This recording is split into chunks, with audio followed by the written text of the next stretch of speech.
Wait a minute. While you are reading this sentence right now, America's debt clock has increased by another $47,000. Yes, you heard that right. While you're reading this sentence, take a look at that giant digital screen standing in Times Square. Or better yet, don't, because the number you'll see will keep you up at night. It has already passed $35 trillion and is racing toward $38 trillion at rocket speed. Do you know what happens if you stack 38 trillion $1 bills on top of each other? Do you think they'd reach the moon? No. They would pass the moon and disappear deep into space. You might be thinking, so what? What's the big deal with that much debt? That's what they told us for years. Don't worry, said the politicians. We owe the money to ourselves, said the economists. It'll sort itself out as the economy grows, they said on TV.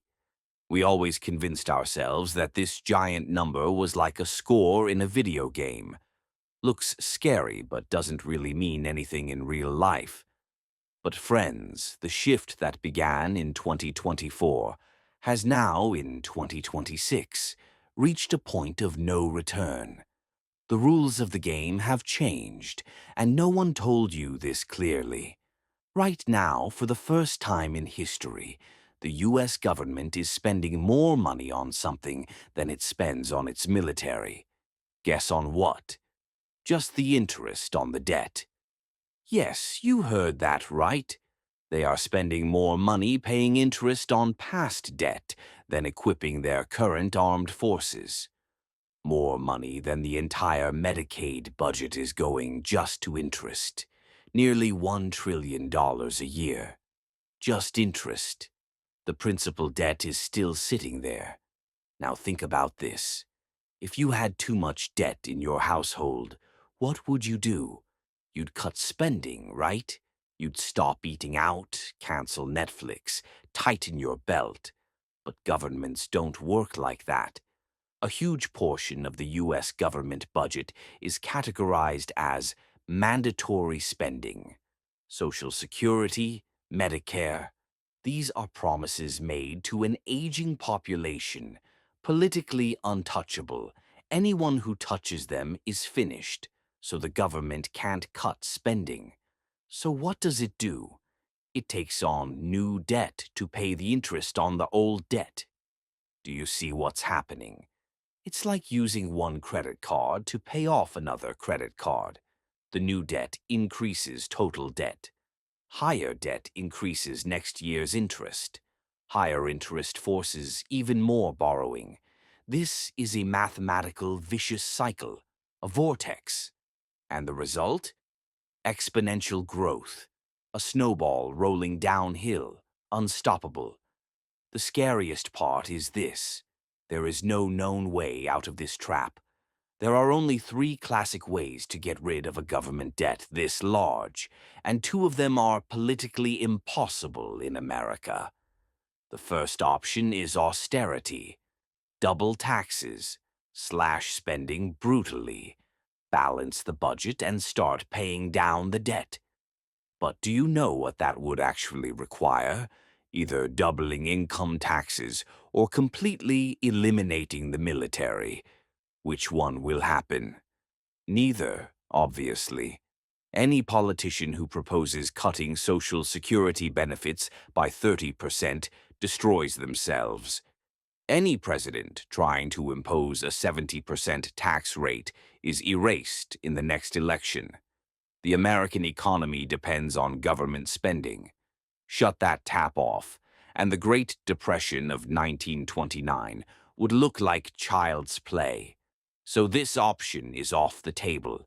The second option is default. The government says, guys, we're not paying this debt. Argentina did it. Russia did it. But for America, that would be like a nuclear bomb. Think about it. The entire global financial system, every bank, every pension fund, every trade agreement is built on this single foundation: U.S. Treasury bonds are risk-free and will always be paid. If that belief collapses, the global banking system collapses overnight. International trade stops. Your credit card stops working. Full-scale financial apocalypse. So, this option is also off the table. So what's left? Just one option. The path every great empire eventually chose, from the Roman Empire to Weimar Germany to post-war Britain. The path of least resistance, soft default. You don't refuse to pay the debt. No, no, you pay every penny. But here's the trick. You repay it with a currency that is worth far less than when you borrowed it. In other words, you print money. You print the difference. You might say conspiracy theory.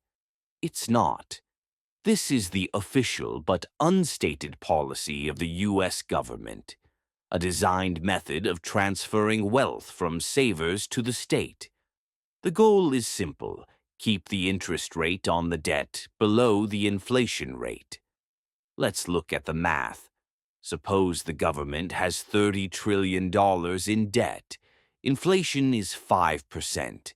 That means the real value of the debt erodes by 5% every year.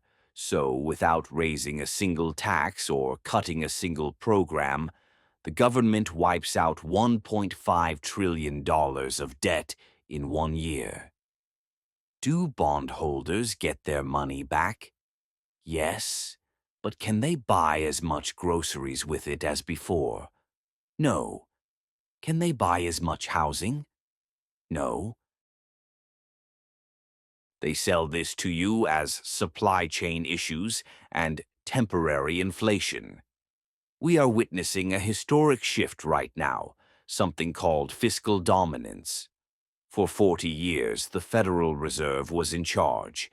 Even if it hurt the economy, it raised interest rates to fight inflation, saying, "This country's currency is my responsibility." Who's in charge today? The Treasury. The debt is so large that the Fed can no longer raise rates high enough to actually kill inflation. Because if it does, the U.S. government goes bankrupt. Think about it. If interest rates rose to 10% like in the 1980s, annual interest on $38 trillion would be $3.8 trillion. That's more than the country's total tax revenue. The government collapses, so the Fed is forced to tolerate higher inflation. It must keep rates lower than they should be. It must say, "Go ahead to Treasury spending. Central bank independence is dying before our eyes." The money printing machine has been fused with the government budget. They are no longer separate. This is a hidden crisis. You won't see a sudden collapse. You'll boil slowly. $38 trillion will become $40 trillion, then $50 trillion.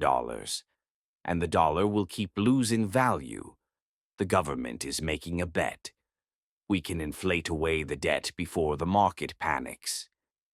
This is a dangerous tightrope walk. Print too slowly and the debt crushes them. Print too fast and they trigger hyperinflation, Venezuela style.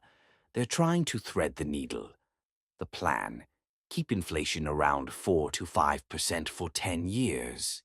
You might think, hey, we can manage. But look at the compound effect. At 5% inflation, your savings lose half their value in 14 years. That's the plan.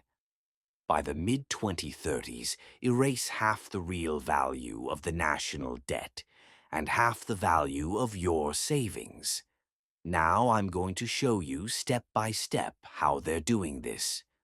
We'll examine the mechanisms of this massive wealth transfer flowing from Main Street to Washington, because you don't need a fortune teller to understand how $38 trillion disappears. A history book is enough. We're not in uncharted waters. America has played this game before. Remember 1945. World War II had just ended. America's debt-to-GDP ratio had jumped to 119%. How did the government pay it off? With taxes? No. Did it default? No. It eroded the debt through negative real interest rates. How? For 10 full years, the Federal Reserve froze interest rates at 2.5%, while inflation averaged above 6%. Every year, bondholders lost about 3.5% of their purchasing power. It was a deliberate wealth transfer from savers to the government. Today, this strategy is back, but now it's supercharged with 3 modern tools. By the time you realize what's happening, it will be too late. First mechanism. In a free market, who would lend to a government with $38 trillion in debt and reckless spending? Investors would say, "You're risky. Pay me 10% interest." But the US government cannot pay 10%. That would be instant collapse. So what does it do? It manipulates the market.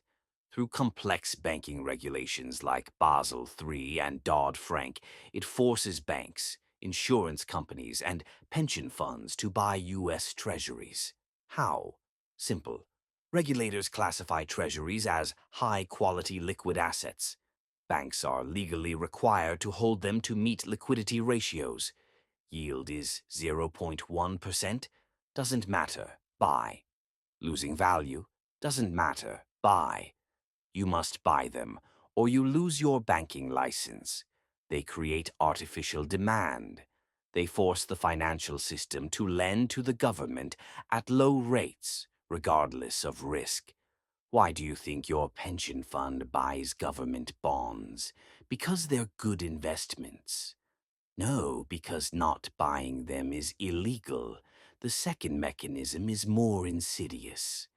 Put yourself in the government's shoes. You promise to adjust payments for inflation. But when inflation rises, your budget explodes. Easiest solution: redefine inflation. Social security payments are tied to CPI. Inflation-protected securities are tied to CPI. If CPI shows 10%, the government must pay 10% more.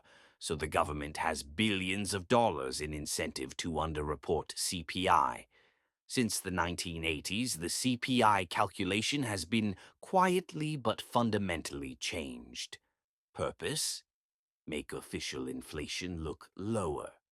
They introduced substitution bias. Steak got more expensive. You'll stop buying steak and buy hamburger instead. So your cost didn't rise like steak. It rose like hamburger. CPI now tracks hamburger. It ignores the fact that your standard of living declined. Then came hedonic adjustments. The new car costs $5,000 more, but it's safer, so prices didn't rise. Quality improved. This statistical sleight of hand saves the government billions. If we used the 1980 methodology today, official inflation would be double. The government is lying to you about your cost of living to save its budget. The third mechanism may be the most dangerous. The Federal Reserve used to be independent. Its job was to protect the dollar. Under fiscal dominance, the Fed has lost independence. Its primary job is now not letting the Treasury fail. When countries like China and Japan stop buying U.S. bonds, which they are doing, the Fed steps in as the buyer of last resort. It prints money and buys the unwanted bonds itself. They call this quantitative easing. By buying bonds, it artificially suppresses yields and keeps government interest costs manageable. The price? A flood of dollars into the economy. Result? Stocks rise, real estate rises, asset prices detach from reality. This is the everything bubble. An illusion. It looks like you have more dollars. Your 401k is bigger. Your house is worth more. But it's all a numerical mirage. Yes, you have more dollars. But those dollars buy half of what they did 10 years ago. The government is paying its debt by diluting your share of the pie. So, in conclusion, America will not default outright, but it will inflate. Over the next decade, interest rates will stay below real inflation. This is the silent eraser. If your savings earn 4%, but real inflation is 8%, you are paying America's national debt. You are the donor class. The only way out of this system: own assets the government cannot print. And here history teaches us a critical lesson. We've shown how inflation and regulation quietly steal your wealth. But sometimes, quiet methods aren't fast enough. When a government becomes desperate, it stops being subtle. It changes the law, and your wealth becomes theirs overnight. In 1933, the United States, yes, the land of freedom, did exactly this. They criminalized ownership of the one asset that protected citizens from inflation. Franklin D. Roosevelt signed Executive Order 6102. He confiscated gold from every American citizen. Penalty: 10 years in prison. In the next video, I'll reveal the full truth behind the Great Gold Confiscation, the secret prosecutions, the legal loopholes the wealthy used to escape, and the most terrifying part: the legal precedent that still exists today, giving the president the power to declare a national emergency and seize your Bitcoin, your gold, your 401k. But now we must address another critical point. We've established that the government erases debt by devaluing money, but this process does not affect everyone equally. In fact, it's the main engine of inequality tearing America apart. To understand this, we must look to 18th century French economist Richard Cantillon. He discovered something: the Cantillon Effect. Where new money enters the economy matters. When the Fed prints $1 trillion, it doesn't drop it over Iowa by helicopter. It doesn't send you a check. It injects it into the financial sector. It buys bonds from Goldman Sachs, JP Morgan, BlackRock. These institutions receive the money first, at near zero interest. What do they do with it? Buy stocks, buy real estate, buy tech companies. By the time this money reaches the average worker as wages, prices have already risen.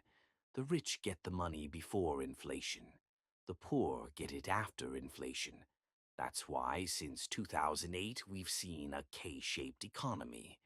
Asset owners, the top 10%, saw wealth explode as the Fed inflated stocks and housing. Wage earners, the bottom 90%, saw purchasing power collapse. The national debt is being paid by eroding the American middle class. This forces a fundamental shift in saving strategy. For 40 years, the standard advice was: work hard, save 10%, put it in the bank, buy government bonds. The 60-40 portfolio, designed for a world where money held its value. In a world of fiscal dominance, this advice is financial suicide. Save cash, guaranteed loss. Buy government bonds, guaranteed purchasing power destruction. We are in the age of forced speculation. To merely preserve wealth, you must take risk. To outrun inflation, you must own stocks, real estate, crypto. The government has turned the entire economy into a casino. You must gamble to survive, because the safe option, saving, is being deliberately destroyed. But the government's final weapon hasn't been deployed yet. It's being built right now in the Fed's basement: central bank digital currency. Today, government power is limited by physical cash. If the Fed set rates to -5%, you'd withdraw cash and hide it. Physical cash is the last brake on government power. CBDCs remove that exit. If the dollar becomes fully digital, the Fed gains total control. They can impose instant negative rates, 1% deducted monthly. They can put expiration dates on money. Spend it in 30 days or it disappears. They can micromanage your spending. Science fiction. No, it's already being tested in China with the digital yuan. The digital dollar is the final solution to the debt crisis. It gives the state control over money velocity and the power to confiscate wealth with a few lines of code. The move to a cashless society is not about convenience. It's about control and ensuring no escape when the great wealth transfer accelerates. So what can we conclude? America is defaulting, slowly, politely, bureaucratically, but it is still a default. $38 trillion will never be truly repaid. Winners will be those who own scarce assets, real estate, gold, Bitcoin, profitable businesses, things that cannot be printed. Losers will be those who trust currency and institutions. The dream of prosperity through saving is dead. We are now playing an asset survival game. In 1933, Free America confiscated citizens' gold under threat of 10 years in prison. How did they do it? Who escaped? What does that legal precedent mean today? Is your safe really safe? You need to know. Don't forget to like the video. Likes are crucial for helping this content reach more people. Subscribe to the channel and turn on notifications so you don't miss future videos. See you in the vault next time. The truth is waiting.